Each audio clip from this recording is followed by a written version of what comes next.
మెడ్సీ IVF ఉచిత సంతాన సాఫల్య చికిత్స శిబిరం మార్చి 1 నుండి 31 వరకు.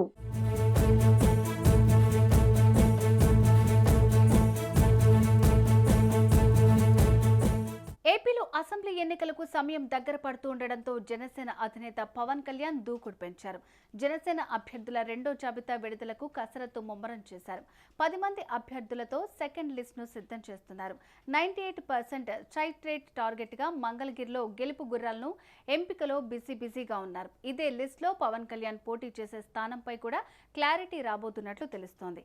మరి రెండవ జాబితాలో ఉన్న ఆ 10 మంది అభ్యర్థులు ఎవరు? పవన్ పోటీ చేసే ఆ స్థానం ఏంటి?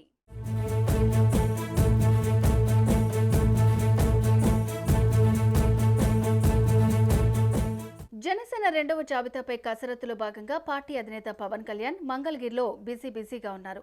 పార్టీ ముఖ్య నేతలతో సమావేశమై అభ్యర్థుల బలాబలాలపై చర్చించారు. టీడీపీ జనసేన పొత్తులో భాగంగా జనసేనకు 24 సీట్లు ఖరారయ్యాయి. అందులో 5 స్థానాల్లో పవన్ తన అభ్యర్థులను ప్రకటించారు.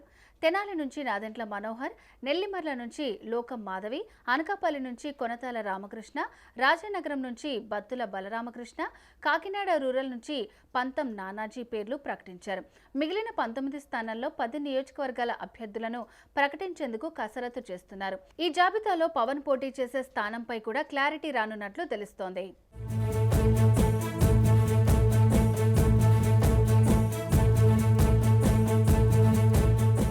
రెండో జాబితాలో పవన్ కళ్యాణ్ 10 మంది అభ్యర్థులను ప్రకటించే అవకాశం ఉందని తెలుస్తోంది.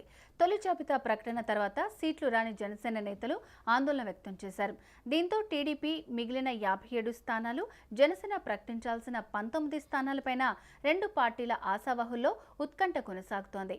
విజయవాడ వెస్ట్, అవనిగడ్డ, రాజోలు, నర్సాపురం, నిడదవోలు, విశాఖ సౌత్, చీరాల లేదా దర్శి స్థానానికి అభ్యర్థులను ప్రకటించే అవకాశం ఉంది.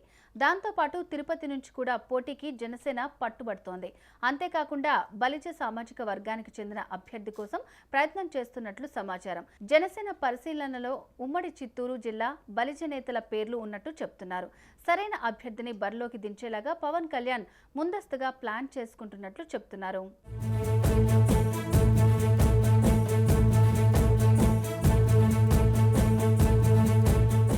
జనసేన ప్రధానంగా గోదావరి జిల్లాలతో పాటుగా విశాఖ జిల్లాలో మెజార్టీ స్థానాలు కోరుతోంది.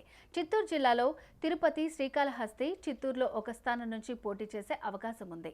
అనంతపురం అర్బన్ గురించి ప్రచారంలో ఉన్న టీడీపీనే అక్కడి నుంచి పోటీ చేస్తుందని చెప్తున్నారు. పిఠాపురం, కాకినాడ అర్బన్, రూరల్ స్థానాలను జనసేన ఆశిస్తోంది. అమలాపురం పార్లమెంటు పరిధిలో అమలాపురం, రంపచోడవరం, రాజోలు స్థానాలకు అభ్యర్థుల్ని ప్రకటించాల్సి ఉంది. రాజోల్లో జనసేన పోటీ చేస్తోందని పవన్ గతంలోనే ప్రకటించారు. అమలాపురం, రామచంద్రాపురం స్థానాల్ని జనసేన ఆశిస్తోంది. నిడదవోలు, రాజమండ్రి రూరల్ జనసేనతో ముడిపడి ఉంది.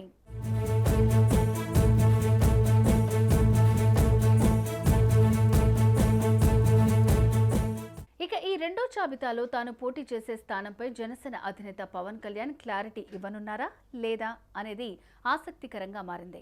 సొంత నియోజకవర్గం భీమవరంలోనే పవన్ పోటీ చేస్తారని బలంగా ప్రచారం నడిచింది. అందుకు తగ్గట్లుగానే అక్కడి నుంచి వరుస కార్యక్రమాలతో భీమవరంలోని పోటీ చేస్తానని పవన్ సంకేతాలిచ్చారు. కానీ పవన్ భీమవరం నుంచి పోటీ చేసే ఆలోచన నుంచి విరమించుకున్నట్లు సమాచారం. పిఠాపురంలో సామాజిక సమీకరణాలు కలిసి వస్తాయని, గెలుపు ఖాయమంటూ పార్టీ నేతలు అంచనా వేశారు. మరోవైపు పవన్ గాజువాక, తాడేపల్లిగూడెంలో సర్వే చేపడుతున్నట్లు తెలుస్తోంది.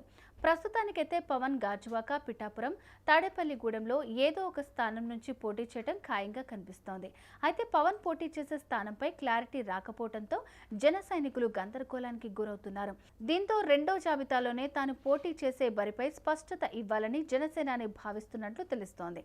మొత్తంగా 1-2 రోజుల్లో పవన్ కళ్యాణ్ రెండో లిస్టును ఫైనల్ చేసి ముందస్తుగా కొందరు అభ్యర్థుల పేర్లను ప్రకటించిన తర్వాత మూడో జాబితాలో పోటీ చేసే అన్ని స్థానాల అభ్యర్థుల పేర్లను ప్రకటించడానికి పవన్ సిద్ధమవుతున్నారు.